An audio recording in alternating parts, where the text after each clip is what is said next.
విజయ్ రండి, విజయన్న మీరు రండి, శ్యామ్ గారు రండి.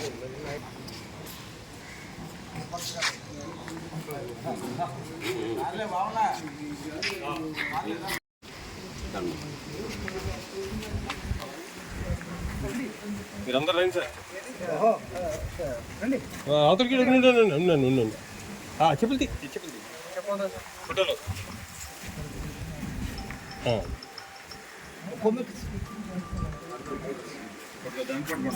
గంగా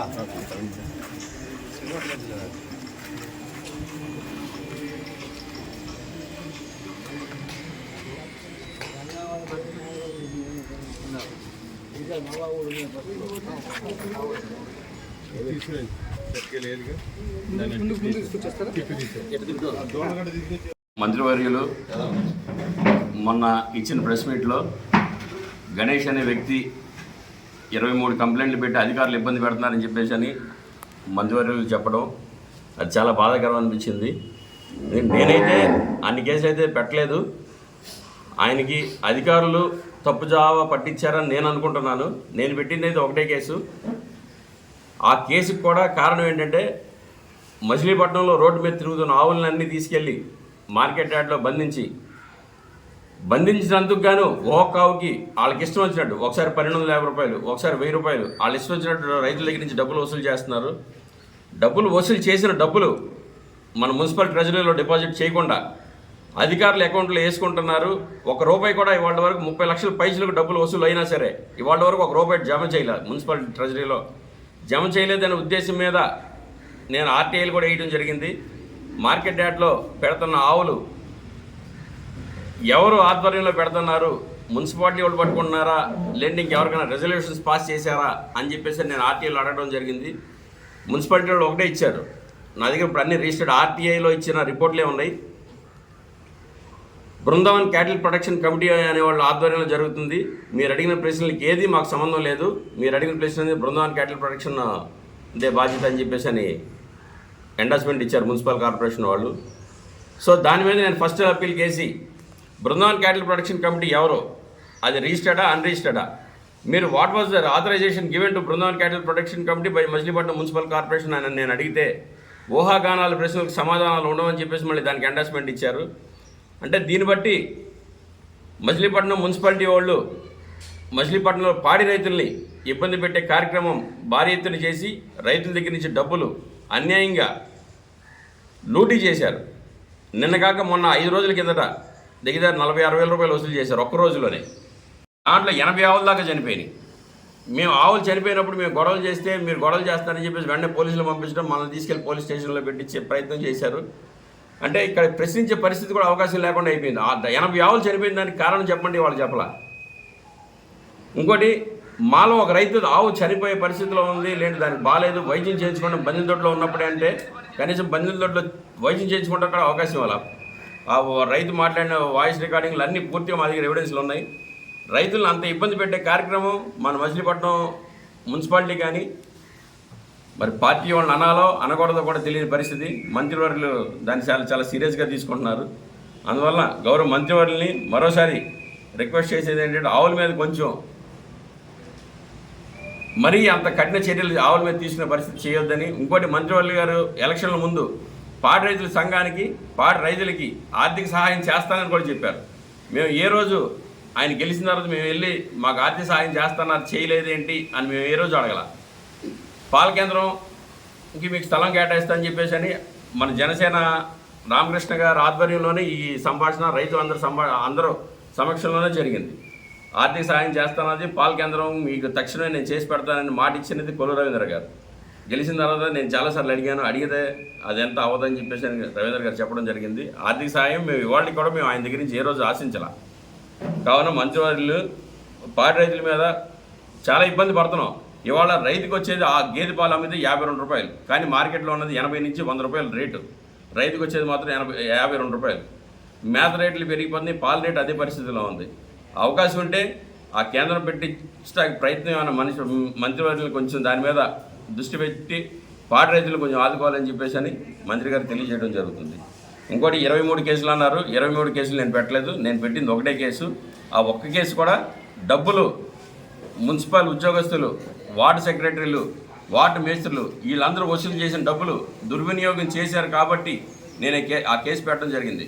గవర్నమెంట్ యాక్ట్లో గుండు సూది కొన్నా, గుండు సూది ఇచ్చినా సరే ప్రతి దానికి అకౌంటబిలిటీ ఉండాలి. దీంట్లో లక్షలు లూటీ చేసినా సరే అకౌంటబిలిటీ లేదు.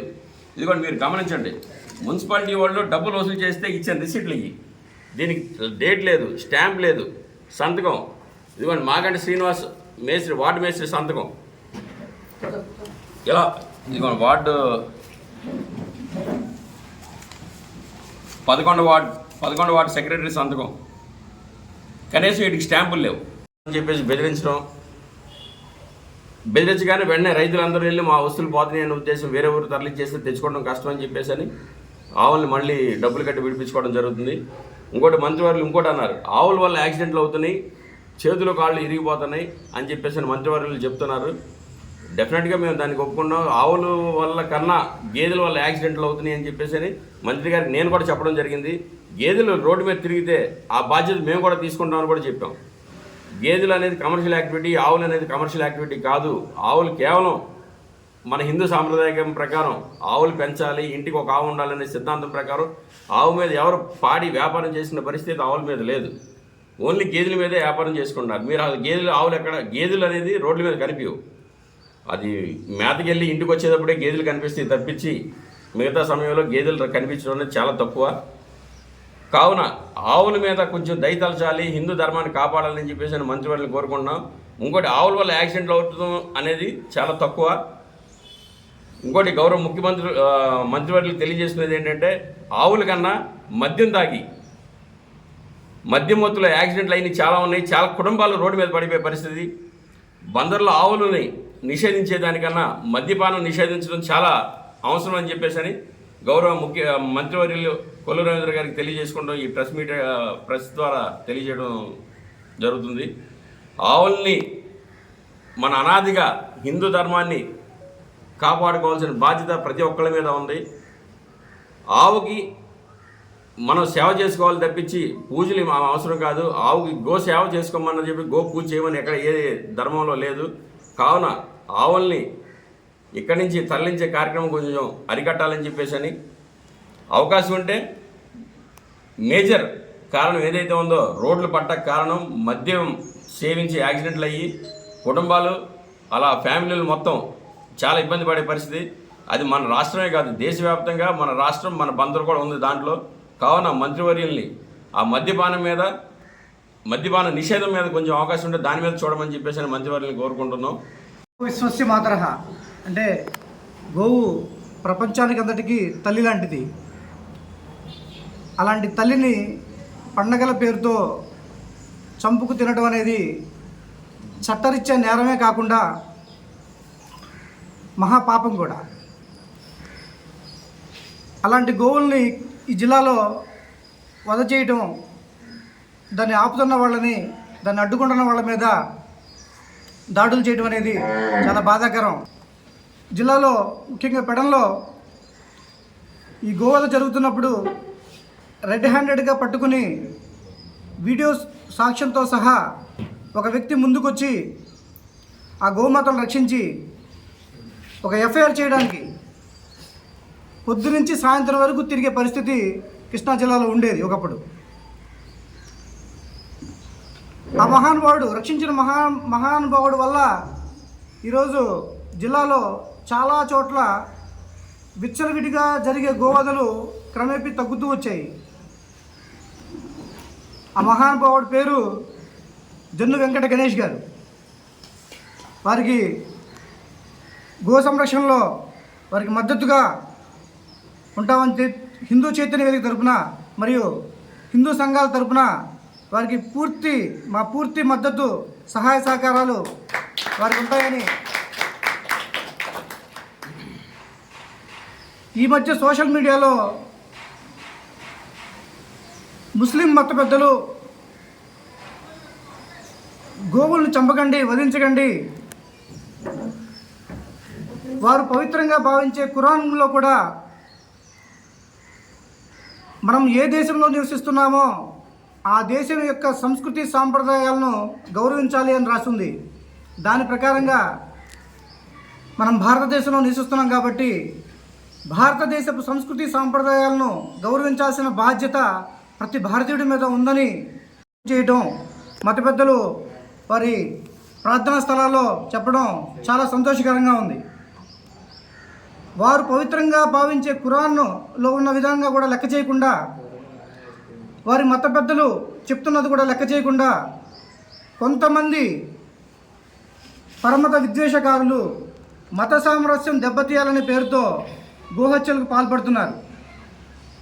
మన జన్ను వెంకట గణేష్ లాంటి వాళ్ళు ఇంకా వాళ్ళ టీం అంతా కలిపి అలాంటిని అడ్డుకుంటున్నప్పుడు అవి చాలా ఒక రోజంతా పరిపోగొట్టుకుని ప్రాణాలకు తెగించి, ఎందుకంటే ఆ ఏరియాలోకి వెళ్ళాలంటే ఎంత ప్రమాదమో పోలీసు వారిని అడిగితే చెప్తారు, ఇక్కడున్న గోరక్షణను అడిగితే చెప్తారు.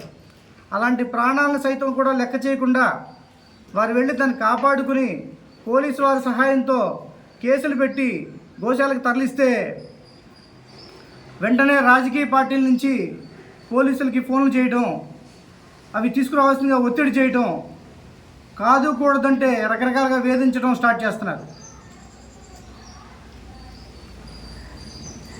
భారతదేశంలో సంస్కృతి సాంప్రదాయాలు పట్టించుకోకుండా మత విద్వేషాలు రెచ్చగొట్టాలని, మత సామరస్యం పాడు చేసేలాగా కొందరి ఇలాంటి దుశ్చర్యలకు పాల్పడుతున్న వారికి ఏ రాజకీయ పార్టీ అయినా సపోర్ట్ చేసినట్టయితే రాబోయే ఎన్నికల్లో వారికి రాజకీయ సమ్మతి కట్టడానికి కూడా గోరక్షకులు వెనకాడరని తెలియజేస్తూ, ఒక గోవు రక్తం పడిన నేల ఎన్ని ప్రార్థనలు, ఎన్ని పూజలు, ఎన్ని